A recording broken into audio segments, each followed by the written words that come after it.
Voilà, comme je vous le disais, le mondial de handball des moins de 19 ans a commencé hier, se poursuivra jusqu'au 17 août en Égypte. Et pour cela, nous avons le plaisir d'avoir avec nous Monsieur Mohamed Rachad, commentateur sportif. Bonjour. Bonjour. Alors, il y a des sports où l'Égypte excelle. C'est-à-dire que lorsqu'on parle de l'Égypte, on parle du football, bien évidemment, on parle du squash, mais on parle également du handball. Est-ce que notre équipe nationale de handball des moins de 19 ans sont à la hauteur? Bien sûr, vous savez, le handball, c'est le meilleur jeu collectif par rapport à ses exploits et par rapport aussi là où on amène. C'est vraiment quelque chose de très bien. C'est une génération qui donne une génération à une autre génération. Et c'est des exploits. Et on espère que cette génération aussi peut aller plus loin et remporter la Coupe du Monde. Parce que quand on parle du handball, on a pris 2 fois la Coupe du Monde. Et on est allé, même les grands et les jeunes, et vraiment c'est un plaisir et c'est un exploit. Et tout le temps on entend d'eux d'aller plus loin, et surtout c'est quand ils peuvent le faire, parce que c'est vraiment une génération, comme je vous dis, qui donne à notre génération, et c'est un exploit. Alors c'est vrai, pour la dernière fois qu'on a remporté cette coupe, c'était en 2019. En Croatie. Est-ce que c'était la même équipe? Non, non, ça change de l'équipe. Et c'est la deuxième fois. On a pris aussi la Coupe du Monde, c'est en 1993. C'était une génération dorée. Et cette génération-là, on a pu aller prendre le 4e, l'exploit, c'était en 2001, on a pris le 4e en Coupe du Monde. Et on espère aussi, cette année, 2019, on a pris 5e. Ça veut dire que c'est vraiment, quand on prend, on espère quand on prend la Coupe du Monde, on en prend une médaille, mais ça dans les générations, je veux dire qu'on entend d'eux et on entend parce que vraiment les qualités des joueurs, comment ils sont allés, ils sont pro, comment les noms des joueurs, ça vraiment c'est un plaisir. C'est comme le squash aussi, mais le foot, ça reste le handball, c'est un jeu vraiment. Alors c'est vrai que la génération de 2019 qui a remporté la Coupe du Monde et des moins de 19 ans, c'est celle qui brille aujourd'hui à l'international. Donc aujourd'hui, lorsqu'on suit cette nouvelle génération, c'est aussi suivre le futur de notre sport, c'est ça? C'est ça, oui. Et pourtant, l'entraîneur, il a un problème de santé. L'entraîneur du M. Calbarella, c'est lui qui occupe de la première équipe. C'est un Espagnol. Et vraiment, ce qui est bien, c'est hier, l'Égypte a joué contre la Corée. Le premier match, ils ont gagné 46 à 26. Ça veut dire que vraiment, et aujourd'hui, ils vont jouer contre le Japon. Et on espère qu'ils vont aller plus loin. S'ils montent, s'ils gagnent, on espère, Inch'Allah, qu'ils vont gagner, ils vont jouer contre le Portugal.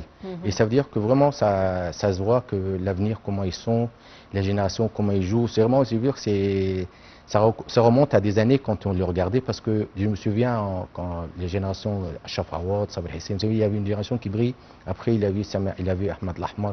Ça veut dire que vraiment, je ne veux pas dire, j'ai peur d'oublier des noms, mais c'est quelque chose de très bien. Et surtout l'Égypte, dans le sport de handball, c'est vraiment, je veux dire, c'est le meilleur jeu collectif par rapport à l'exploit qu'ils ont fait. C'est quelque chose de très bien. Alors dans les équipes nationales des plus de 19 ans, du coup, il y a certains pays qui se distinguent sur la scène internationale. L'Égypte fait partie des meilleures équipes, mais c'est souvent la France, l'Angleterre et le Danemark qui se distinguent des autres. Chez les moins de 19 ans, c'est pareil, c'est les mêmes pays qui dominent? Parce que c'est les philosophies, comment ils s'entraînent, c'est des philosophies, c'est des anciens pros, c'est des joueurs. Quand ils sont entraîneurs, c'est la même philosophie, comment ils recrutent les joueurs, comment ils les entraînent. Et c'est vraiment, c'est comme d'une génération en génération.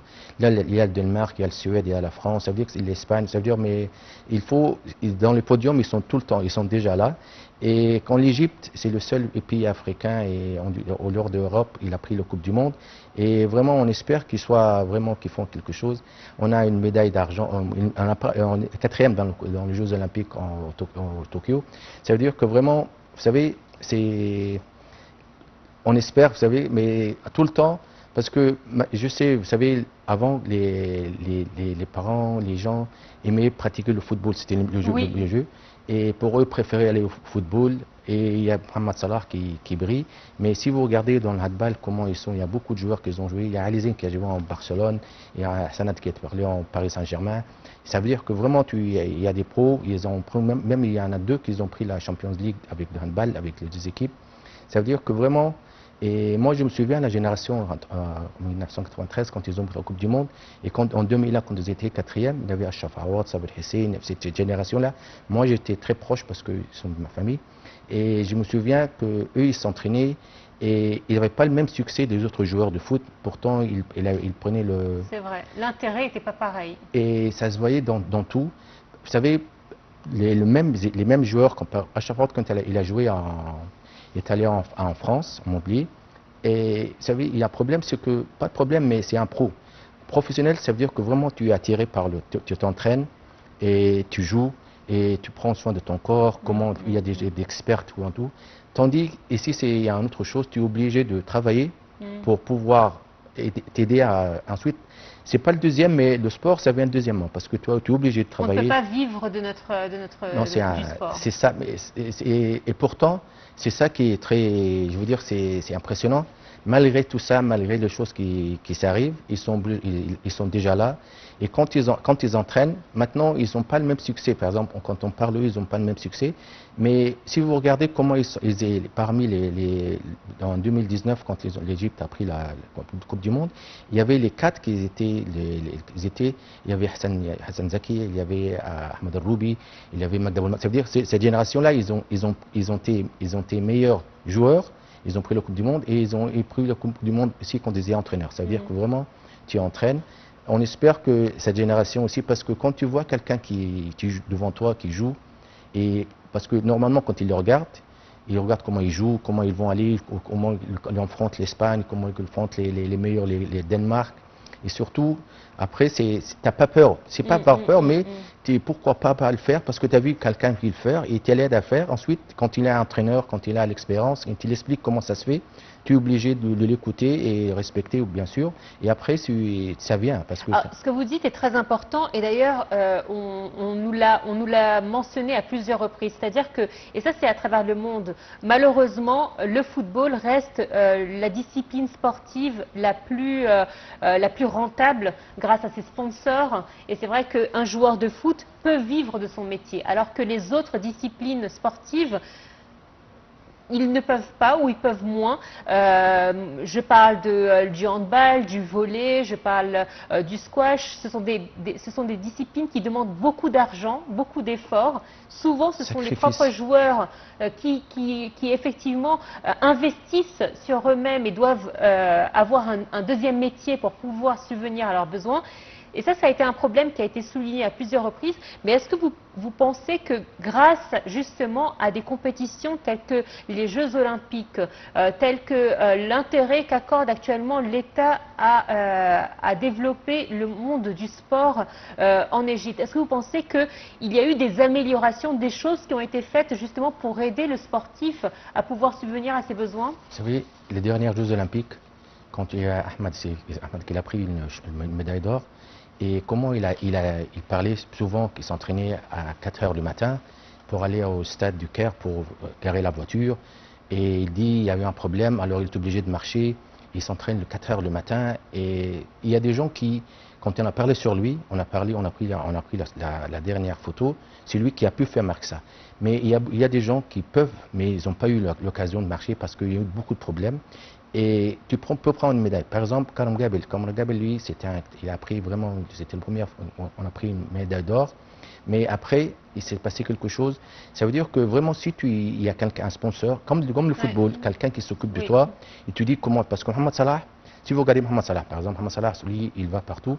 Moi, j'ai vu une dernière interview, comment il était attiré. Il avait un moment, parce que lui, Mohamed Salah, quand il est en Suisse, il n'avait pas quelque chose d'autre. Si il va aller retourner, il n'allait rien être rien. Vous savez, parce que il a sacrifié pour aller pour le football, sacrifié même pour le métier. Et ensuite, il y a des parents qui disent que pour eux, leur enfant, il faut avoir un certificat.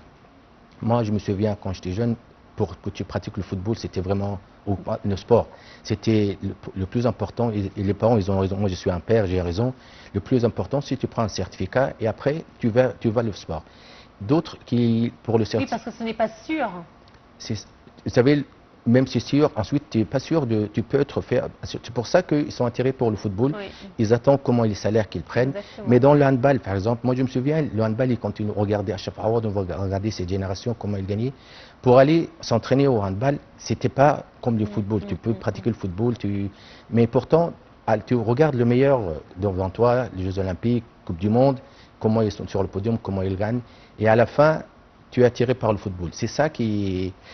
J'espère qu'il y a des gens, des sponsors qui... Je me souviens, et il y a Oui, les hommes d'affaires et les organismes de publicité devraient s'intéresser aux autres disciplines, car effectivement, on voit ces joueurs brillent à l'international et ce sont des disciplines sportives où on devrait investir dedans, justement. Vous savez, on a les qualités. Exactement. Vous avez les qualités. Par exemple, il y a du Qatar, quand ils ont pris, parce que le meilleur équipe, l'Égypte, on est quatrième, le Qatar, ils ont eu médaille d'argent. Parce qu'ils ont naturalisé. Ça veut dire qu'ils regardent dans les Qataris. Ensuite, il peut naturaliser. Même le capitaine de Qatar, c'était le frère de Ashraf, c'est un Égyptien. Il y avait 2 Égyptiens, 2 Qataris. Ça veut dire qu'ils regardent dans leur pays. Ensuite, ils naturalisent après. Nous, on a les qualités, on a des bons joueurs dans tout, vous avez dans tout. Mais le problème pour aller, il faut les regarder. Je me souviens, il y avait une joueuse de tennis, Maya Sharif. Comment je me souviens comment elle s'écrivait, comment elle a eu beaucoup de problèmes, comme pour le manger, comment elle a fait ça. Et à un moment donné, il y a des sponsors qui étaient près d'elle, ensuite ils l'ont laissée. Maintenant, elle essaye de le faire, mais c'est pas comme avant, vous savez, parce que quand tu t'entraînes, tu veux sacrifier tout le temps, ensuite il y a l'âge qui est après, ensuite des fois, de temps en temps, quand tu as quelque chose et tu n'aurais pas, il faut être fort mentalement, parce que vraiment, il faut vraiment être très fort, c'est ça qui est... C'est vrai, et j'espère qu'on nous a entendus, car effectivement, c'est un grand problème que nous avons au niveau des fédérations, le manque de sponsors et le manque d'investissement. Mais je voudrais revenir sur nos jeunes qui, justement, depuis hier, brillent donc dans nos salles de sport. Est-ce que vous vous attendez justement à une très belle performance cette année de leur part? Oui, vous savez, déjà quand on regarde, comme je dis, une lettre depuis le début, quand tu gagnes, oui, la Corée, vous savez, c'est une école asiatique. Ils sont trop forts, ils sont trop rapides. Quand tu gagnes avec le score que tu as fait, 46-26, ça veut dire que vraiment, tu es là, tu es prêt. Et on espère que le bien pour notre entraîneur parce qu'il a un problème de santé. Et j'espère, mais ça se voit que vraiment comment ils jouent, comment ils sont prêts, comment ils rentrent dans le match. Et ensuite, le match qui est après, on entend, Inch'Allah, qu'ils vont être le premier des groupes pour aller plus loin. Et vous savez, comme je vous ai dit, quand eux, ils regardent, ils se disent que c'est pas, tu rentres et on a fait la Coupe du Monde ici en Égypte, pourquoi pas la prendre? Parce que déjà on l'a pris 2 fois, c'est pour ça que on espère que c'est pas une pression sur eux, mais eux, vous savez déjà quand ils veulent comment gérer, ils vont comment jouer. Ensuite, comme je vous dis, ils sont gourmands pour pouvoir écrire leur nom dans les noms des gens. Mais le fait de jouer justement en Égypte, cette compétition, ce mondial, est-ce que ce n'est pas un moyen aussi pour les motiver à pouvoir décrocher ce titre? Des fois, c'est comment les entraîneurs et comment les dirigeants, comment ils sont, te faire entrer dans un match. Surtout que je vois dans les matchs qui après, il y aura beaucoup de gens qui vont pour aller. Et ils ont l'habitude de ne pas jouer avec des gens, des supporters. Ça peut être vraiment, mais je crois que eux, c'est comme je vous dis, quand tu es jeune, tu veux faire quelque chose.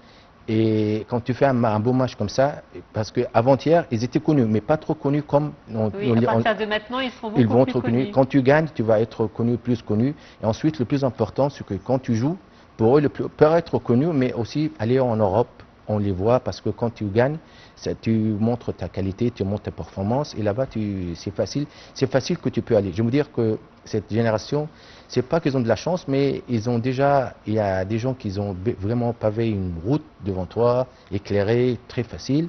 Il faut que tu sacrifies, que tu trouves à travers. Parce qu'il y a quelque chose qui est pas facile. Le sport n'est pas facile, il faut que tu te sacrifies. Tout le temps, tu as un but, tu as quelque chose, tu montes. Dans le jour qui est bien, tu t'entraînes. Pas bien, tu t'entraînes plus. Justement, un jeune joueur de handball de moins de 19 ans, il a besoin de combien d'heures d'entraînement pour pouvoir atteindre un bon niveau? Comme je vous dis, c'est... Quand eux, ils s'entraînent, des fois, ils ne sont pas de l'Égypte. Il y a des gens qui sont dans différents gouvernements. Et eux, ils s'entraînent, ils sacrifient. Et comme je vous dis, le plus important pour eux ici, parce que ici, les parents, les certificats aussi, mais ça veut dire qu'ils vont à l'école, et après ils s'entraînent après. Mais quand tu es en coupe nationale, par exemple, pas tout le temps, 3 fois ou 4 fois dans l'année, quand tu vas à un stage, mais le reste du temps, c'est lui qui s'entraîne, c'est lui qui s'en prend, il prend soin. Par ses moyens. Oui, et comment tu peux amener, parce que je me souviens, il y a des gens qui amènent des autres, ils ont allé au stade, ils peuvent aller dans les salles de fitness pour faire mais le plus important, c'est eux, ils ont la chance de voir des pros, comment ils parlent. Et si, par exemple, ils peuvent leur parler, ils peuvent leur dire, par exemple, dans la Coupe du Monde, le moyen, il peut leur téléphoner, il peut leur venir de soutien. Il y a d'autres nations nationales, la génération de Achraf Aouad, de Hassan Zaki, Ahmad Lahmar. Ça veut dire que quand eux, ils te parlent, ils te donnent vraiment, tu es assis là et tu prends de partout des infos, tu prends toutes des expériences. Et après, il faut te laisser ton empreinte pour montrer que toi, il faut écouter, vous savez, il faut écouter. Et en plus, il faut travailler plus que les autres. Parce que si dans la tête, tu travailles plus que les autres, ça veut dire que vraiment, toi, tu es gourmand. Parce que le secret, par exemple, dans Usain Bolt est le meilleur joueur, Michael Jordan, ça veut dire, Oui. les légendes disent qu'eux, ils s'entraînent, et ils s'entraînent le temps que les gens qui dorment. Il dit, moi, je m'entraîne plus que les autres pour être... Parce que des fois, on regarde la dernière image, mais pour aller à cette image-là, il y a beaucoup d'efforts. Il y a beaucoup d'efforts, beaucoup de travail, et c'est... Monsieur Mohamed Rachad, c'est toujours un plaisir de vous avoir avec nous sur Naïve International. Là, on a parlé de ces jeunes qui ont besoin de nous pour pouvoir parler d'eux et des problèmes auxquels ils font face pour justement peut-être adresser un message aux responsables, à ces hommes d'affaires qui pourraient aider ces jeunes-là et les sponsoriser. Merci à vous d'avoir été des nôtres pour nous parler du mondial de handball des moins de 19 ans. Merci à vous. C'est un plaisir pour vous. Merci. Voilà, c'est ainsi donc que prend fin cette édition. Merci à vous de nous avoir suivis. Nos programmes se poursuivent jusqu'à 13 h. On a notamment rendez-vous à midi pour un nouveau journal. À tout de suite.